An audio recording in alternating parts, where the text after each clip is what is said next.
میں خالد ندیم بدایونی ایک غزل آپ کی خوشبودار سماعتوں کے حوالے پیش کرتا ہوں. ملاحظہ فرمائے کہ دبے پاؤں گھر میں کوئی آ گیا ہے، دبے پاؤں گھر میں کوئی آ گیا ہے، یہ گھر خوشبوؤں سے مہکنے لگا ہے، یہ گھر خوشبوؤں سے مہکنے لگا ہے.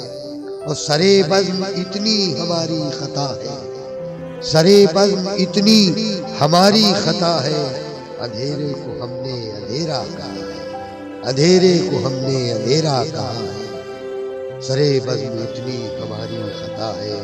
اور شعر ملاحظہ کریں کہ غموں کے علاوہ کہاں کچھ ملا ہے، غموں کے علاوہ کہاں کچھ ملا ہے، مجھے زندگی کا بہت تجربہ ہے، مجھے زندگی کا بہت تجربہ ہے.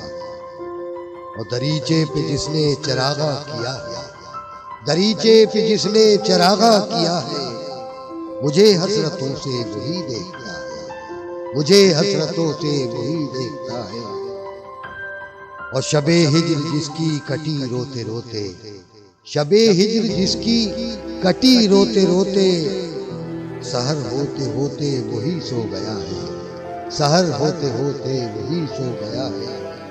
اور کبھی خون دل سے سجایا گریباں، کبھی خون دل سے سجایا گریباں، کبھی آنسوؤں سے وضو کر لیا ہے، کبھی آنسوؤں سے وضو کر لیا ہے. اور کبھی وحشتوں نے کیا چاک دامن، کبھی وحشتوں نے کیا چاک دامن، کبھی بے خودی نے گریباں سیا ہے، کبھی بے خودی نے گریباں سیا ہے. کبھی وحشتوں نے کیا چاک دامن، کبھی بے خودی نے گریباں سیا ہے. اور ابھی تم نوید محبت مت سن، ابھی تم نوید محبت سنانا، ابھی تم نوید محبت سنانا، ابھی تم نوید محبت سنانا. ابھی چاند بستر پہ سویا ہوا ہے، ابھی چاند بستر پہ سویا ہوا ہے، دبے پاؤں گھر میں کوئی آ گیا ہے، یہ گھر خوشبوؤں سے مہکنے لگا ہے، یہ گھر خوشبوؤں سے مہکنے لگا ہے.